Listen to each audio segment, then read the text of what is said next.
새벽 3시 정막이 온 세상을 덮을 무렵입니다.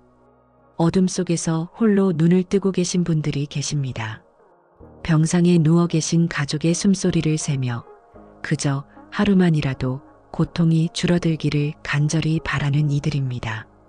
사랑하는 가족이 병으로 고통받을 때 우리는 무엇을 해야 할까요?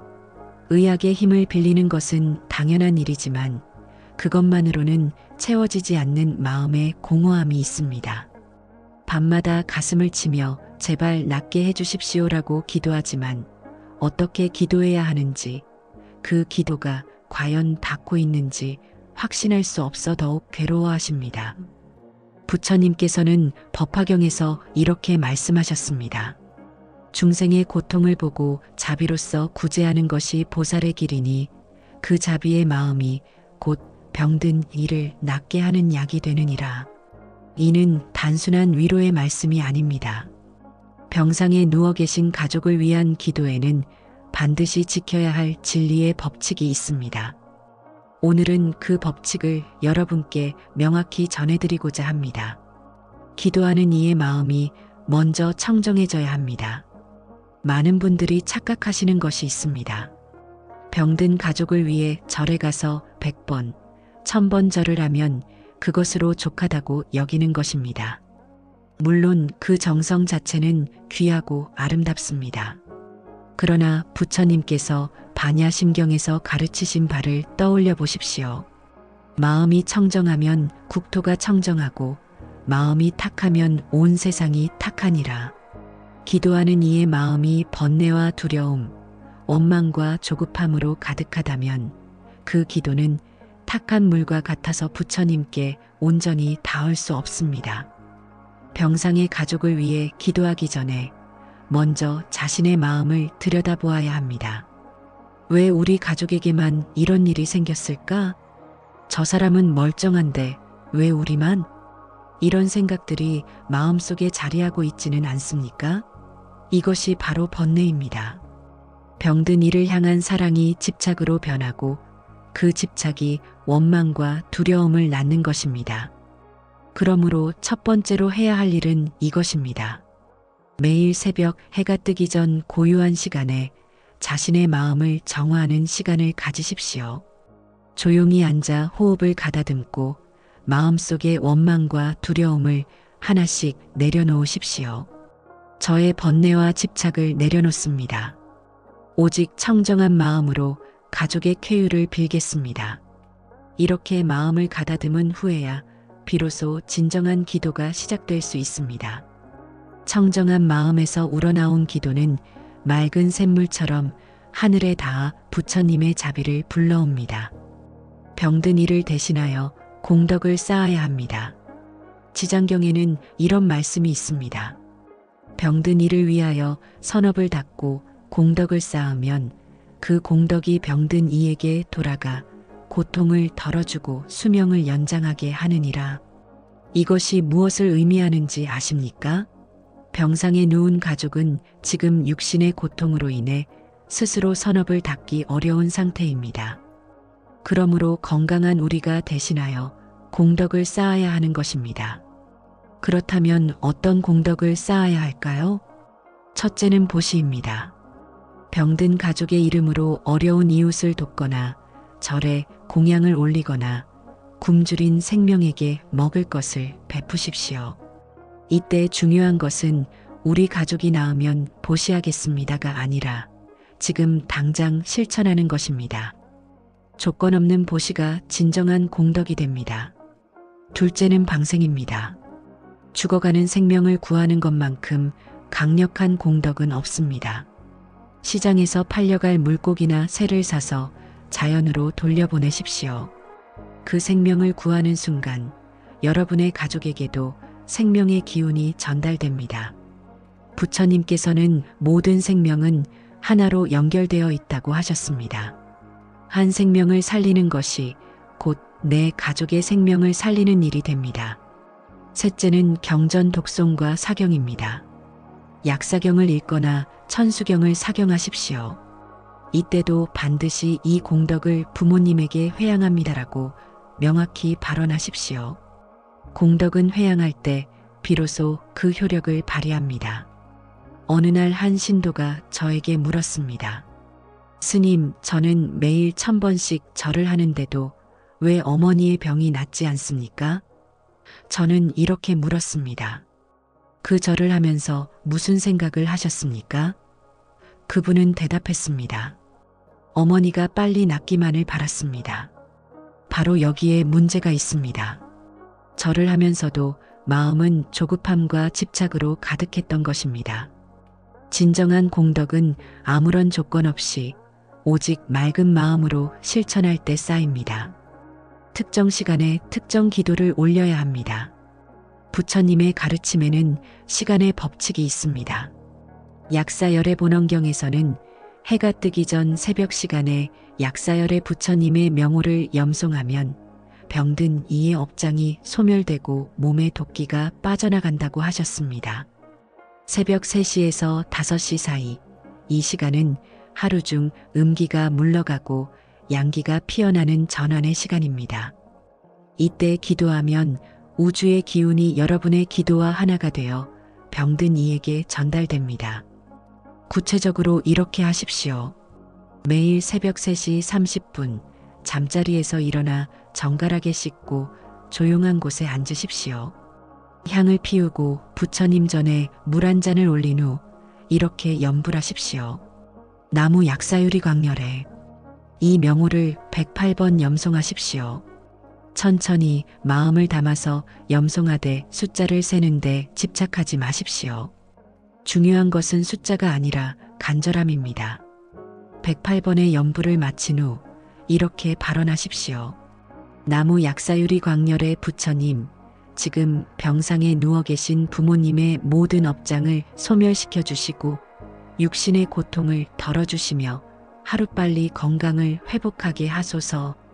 이 염불의 공덕을 온전히 부모님에게 회양하나이다. 이 기도를 한 달 동안 하루도 빠짐없이 실천하십시오. 중간에 하루라도 빠뜨리면 처음부터 다시 시작해야 합니다. 왜냐하면 기도의 힘은 연속성에서 나오기 때문입니다. 마치 물방울이 바위를 뚫듯이 하루하루 쌓인 기도의 힘이 결국 병마를 물리치는 것입니다. 넷째, 병든 이의 곁에서 경전을 읽어주어야 합니다. 부처님께서는 병든 이의 귓가에 정법을 들려주면 그 소리가 의식에 스며들어 업장을 녹이고 치유의 힘을 일으킨다고 하셨습니다. 현대의학에서도 의식이 희미한 환자에게 가족의 목소리가 뇌파에 영향을 준다는 연구 결과가 있습니다. 하물며 부처님의 말씀이 담긴 경전을 읽어준다면 그 효과가 얼마나 크겠습니까? 매일 저녁 병상 곁에 앉아 천수경의 일부나 반야심경을 읽어주십시오. 환자가 의식이 있든 없든 상관없습니다. 그 소리는 환자의 심층 의식에 닿아 치유의 씨앗을 심습니다. 읽을 때는 천천히 또박또박 읽되 억지로 큰 소리를 낼 필요는 없습니다. 오히려 잔잔하고 고요한 목소리가 더 깊이 스며듭니다. 경전을 다 읽은 후에는 환자의 손을 잡고 이렇게 말씀하십시오. 부처님께서 당신을 지켜보고 계십니다. 지금 이 순간에도 부처님의 자비광명이 당신의 몸과 마음을 감싸고 있습니다. 두려워하지 마십시오. 고통은 반드시 지나갈 것입니다. 이 말 한마디가 환자에게는 어떤 약보다 강한 힘이 됩니다. 사랑하는 사람의 목소리와 부처님의 말씀이 합쳐질 때 거기에는 치유의 기적이 일어납니다. 자신의 업장도 함께 참여해야 합니다. 화엄경에 이런 구절이 있습니다. 일체 중생이 겪는 고통은 모두 과거의 업에서 비롯된 것이니 그 업을 참회하고 소멸시키면 고통도 사라지느니라. 가족의 병은 물론 그 사람 본인의 업보도 있지만 때로는 가족 전체의 업장이 한 사람에게 드러나는 경우도 있습니다. 그러므로 병든 가족만을 위해 기도할 것이 아니라 나 자신의 업장도 함께 참회해야 합니다. 매일 기도를 마친 후 이렇게 참회하십시오. 나무 지장보살 마하살, 제가 과거에 지은 모든 악업을 참회합니다. 몸으로 지은 죄, 입으로 지은 죄, 마음으로 지은 죄를 모두 참회합니다. 이 참회의 공덕으로 저와 제 가족의 업장이 소멸되기를 발언합니다. 참회는 단순히 잘못을 인정하는 것이 아닙니다. 참회는 과거의 업을 끊고 새로운 인연을 만드는 행위입니다. 진심으로 참회하면 그 순간 업의 사슬이 끊어지고 새로운 복덕의 길이 열립니다. 한 신도가 있었습니다. 그의 아버지가 중병으로 입원했는데 병원에서는 더 이상 방법이 없다고 했습니다. 그는 절에 와서 100일 기도를 시작했습니다. 하루도 빠짐없이 새벽 예불에 참석하고 매일 1000배씩 절을 하며 아버지의 병상 곁에서 경전을 읽었습니다. 그런데 놀라운 일이 일어났습니다. 50일쯤 지났을 때 의사들도 설명할 수 없는 변화가 나타나기 시작한 것입니다. 아버지의 의식이 돌아오고 몸 상태가 호전되기 시작했습니다. 100일이 되었을 때 아버지는 병원에서 퇴원할 수 있었습니다.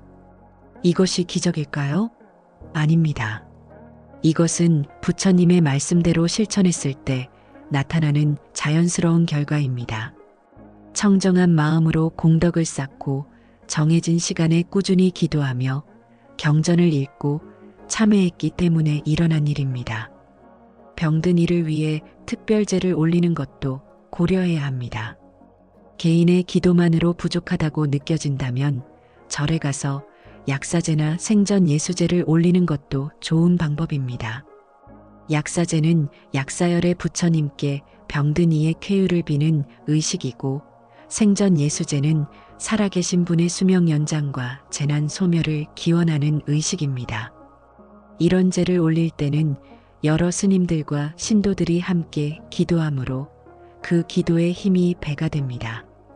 제를 올릴 때 중요한 것은 재물을 많이 바치는 것보다 정성을 다하는 것입니다.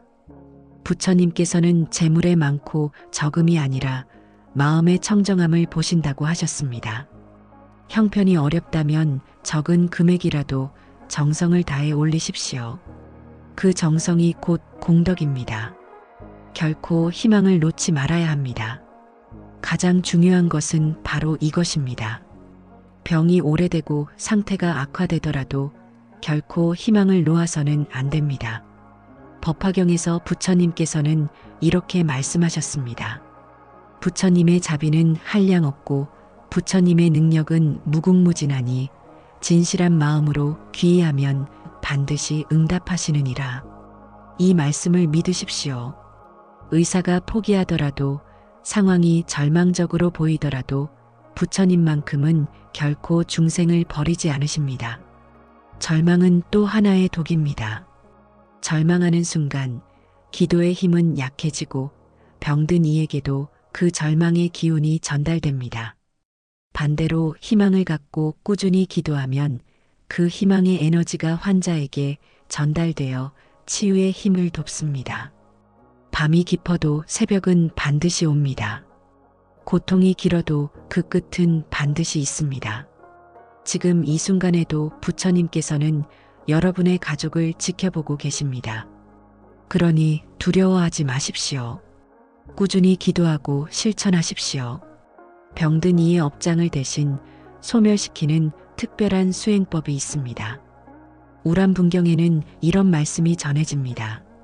자식이 부모를 위해, 부모가 자식을 위해, 배우자가 배우자를 위해 지극한 정성으로 수행하면 그 공덕이 병든 이의 업장을 대신 소멸시키고 수명을 연장하게 하느니라. 이것은 매우 강력한 진리입니다. 사랑하는 가족이 지금 겪고 있는 고통은 어쩌면 그가 과거에 지은 업의 결과일 수 있습니다. 하지만 부처님께서는 그 업조차도 가족의 지극한 정성으로 덜어낼 수 있다고 하셨습니다. 그렇다면 어떻게 해야 할까요? 첫째, 49일 기도를 시작하십시오. 이것은 짧은 기간이 아닙니다. 49일 동안 하루도 빠짐없이 기도하는 것은 쉽지 않은 일입니다. 하지만 바로 그 어려움 속에서 진정한 공덕이 쌓입니다. 매일 같은 시간, 같은 장소에서 기도하십시오. 규칙적인 수행이 쌓여서 큰 힘이 됩니다. 아침에는 천수경을 독송하고 저녁에는 약사열의 부처님께 108배를 올리십시오. 이때 절을 할 때마다 이렇게 발언하십시오.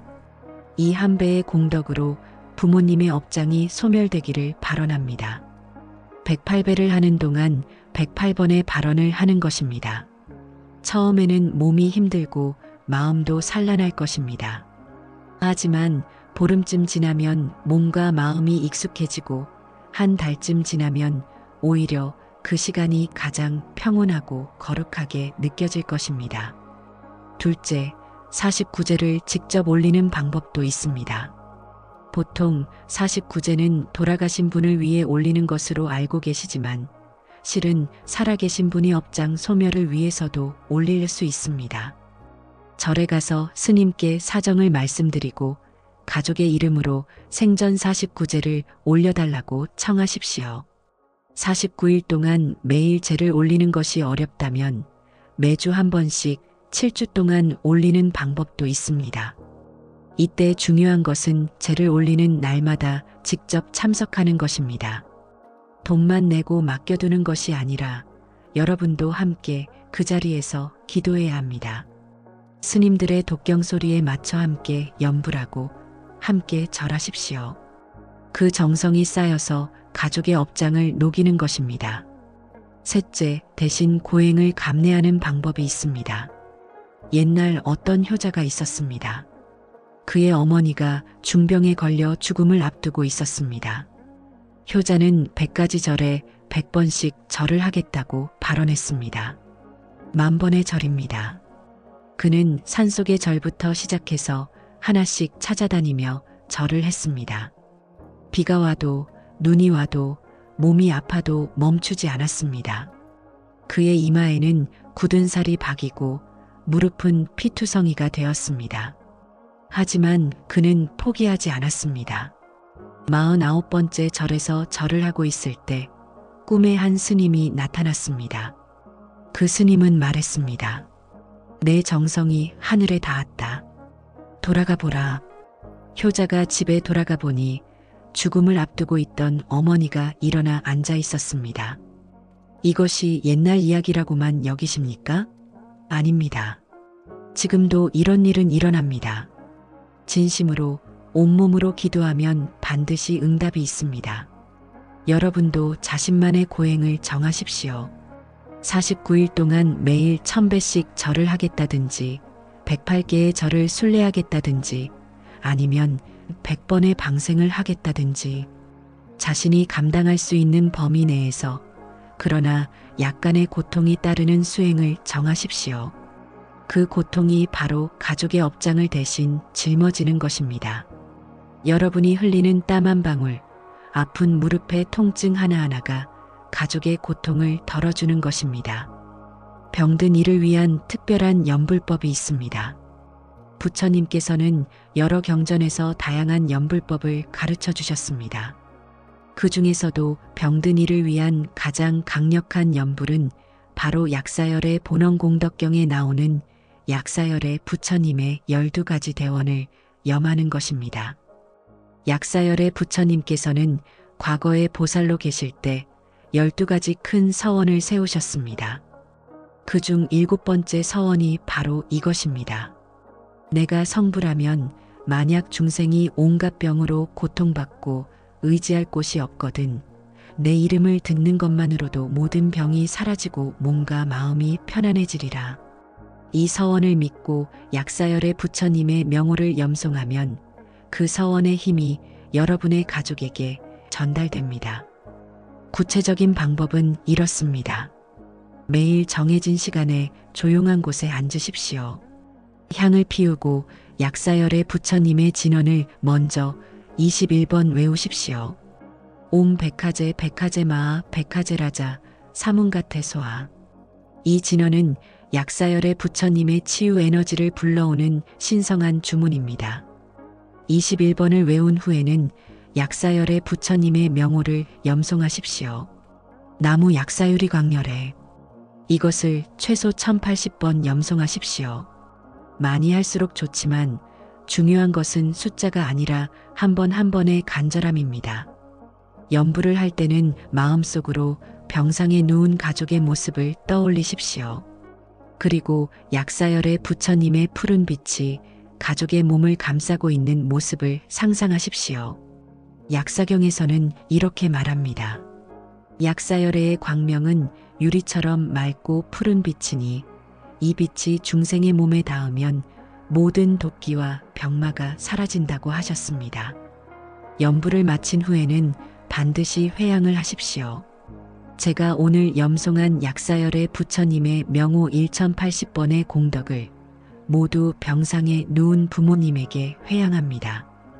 부처님의 서월력으로 아픈 가족의 모든 병이 소멸되고 하루빨리 건강을 회복하게 하소서. 이 염불법을 49일 동안 실천하십시오. 하루도 빠뜨리지 말고 같은 시간에 같은 정성으로 하십시오. 만약 중간에 하루를 빠뜨렸다면 죄송하지만 다시 처음부터 시작해야 합니다. 왜냐하면 기도의 힘은 연속성과 일관성에서 나오기 때문입니다. 가족 모두가 함께 기도해야 더 큰 힘이 됩니다. 화엄경에 이런 말씀이 있습니다. 하나의 빛은 작지만 많은 빛이 모이면 어둠을 완전히 밝히느니라. 마찬가지로 한 사람의 기도도 귀하지만 여럿이 함께 기도하면 그 힘이 배가 되느니라. 만약 여러분의 가족 중에 함께 기도할 수 있는 분들이 계시다면 반드시 함께 하십시오. 남편과 아내가, 자식들이, 형제들이 한마음으로 기도할 때 그 기도는 강력한 에너지가 되어 병마를 물리칩니다.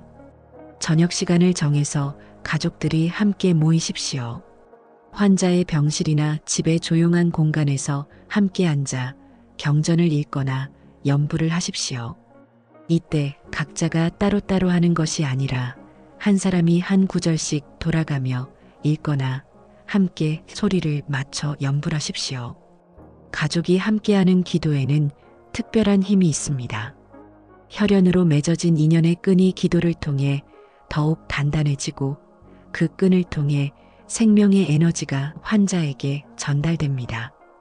만약 어린 자녀들이 있다면 그들도 함께 참여시키십시오. 할머니, 할아버지를 위해 우리 함께 기도하자고 말하며 간단하게라도 함께 절을 하거나 나무 관세음보살을 염송하게 하십시오. 어린아이의 순수한 마음에서 나오는 기도는 때로는 어른의 기도보다 더 강력합니다. 한 가정의 이야기를 들려드리겠습니다. 할머니가 암말기 판정을 받았습니다. 의사는 길어야 석 달이라고 했습니다. 온 가족이 절망했지만 며느리가 나섰습니다. 그녀는 가족 전체를 모아놓고 제안했습니다. 우리 모두 함께 할머니를 위해 100일 기도를 합시다.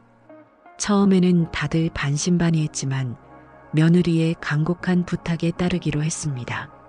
매일 저녁 7시 온 가족이 할머니의 병실에 모였습니다. 손주들까지 포함해서 8명이었습니다. 함께 반야심경을 읽고 나무 관세음보살을 100번 염송했습니다. 처음 몇 주는 변화가 없었습니다. 하지만 가족들은 포기하지 않고 계속했습니다. 한 달쯤 지났을 때 할머니의 통증이 조금씩 줄어들기 시작했습니다.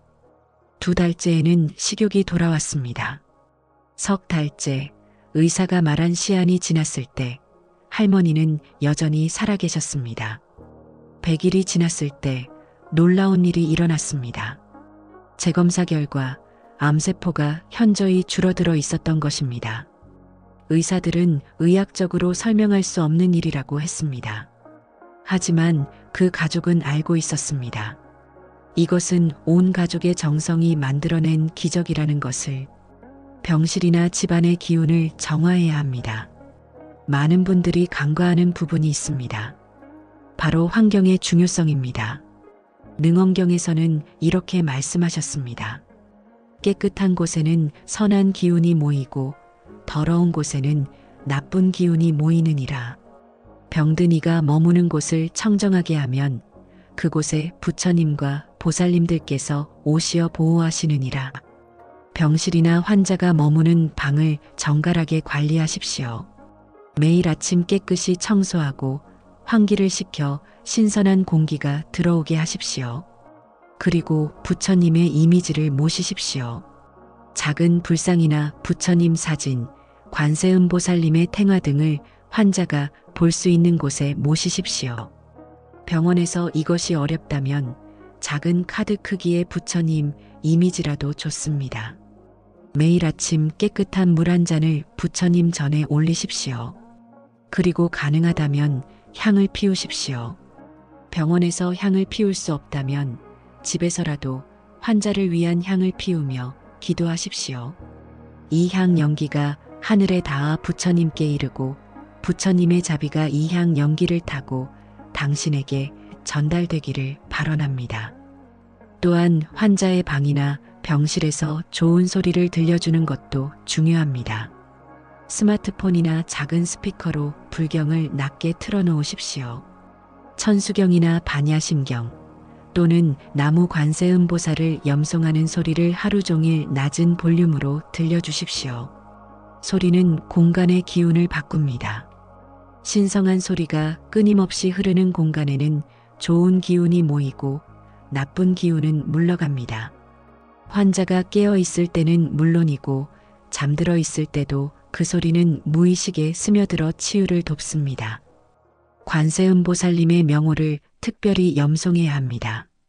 병든 가족을 위한 기도에서 빼놓을 수 없는 것이 바로 관세음보살님께 드리는 기도입니다. 법화경 관세음보살 보문품에는 이런 말씀이 있습니다. 중생이 온갖 고통과 재난에 처했을 때 한마음으로 관세음보살의 이름을 부르면 관세음보살께서는 그 음성을 듣고 즉시 구제하시느니라. 관세음보살님은 중생의 고통을 듣고 구제하시는 자비의 화신이십니다. 특히 병으로 고통받는 이들에게는 더욱 큰 자비를 베푸십니다. 매일 잠들기 전 침대에 누워서라도 관세음보살님의 명호를 염송하십시오. 이때는 소리내어 외울 필요가 없습니다. 마음속으로 조용히 염송하십시오.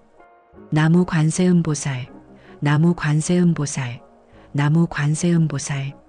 숫자를 세지 마십시오. 그저 잠이 들 때까지 계속 염송하십시오. 관세음보살님의 명호를 염송하며 잠들면 꿈속에서도 보살님의 가호를 받게 됩니다. 어떤 분은 이렇게 물었습니다. 스님, 저는 연부를 하다가 자꾸 잡념이 들어서 걱정입니다. 저는 이렇게 답했습니다. 잡념이 드는 것은 자연스러운 일입니다. 중요한 것은 잡념을 없애려고 애쓰는 것이 아니라 잡념이 들 때마다 다시 연불로 돌아오는 것입니다. 연불은 완벽해야 하는 것이 아닙니다. 지극한 마음으로 하되 완벽하지 못한 자신을 용서하면서 하는 것입니다. 관세음보살님께서는 여러분의 완벽한 연불을 원하시는 것이 아니라 간절한 마음을 보시는 것입니다. 또한 천수경을 매일 독송하는 것도 매우 중요합니다. 천수경은 관세음보살님의 1000개의 손과 1000개의 눈으로 중생을 구제하시는 대자대비를 찬탄하는 경전입니다. 매일 아침 일찍 일어나 천수경을 한번 독송하십시오. 처음에는 경전의 내용이 낯설고 발음도 어렵게 느껴질 것입니다. 하지만 매일 읽다 보면 자연스럽게 익숙해집니다. 한 달쯤 지나면 경문이 입에 붙어서 자연스럽게 흘러나올 것입니다. 천수경을 읽을 때는 천천히 또박또박 읽으십시오. 빨리 읽는 것보다 정성을 다해 읽는 것이 중요합니다. 한 글자 한 글자가 모두 진언이고 한 구절 한 구절이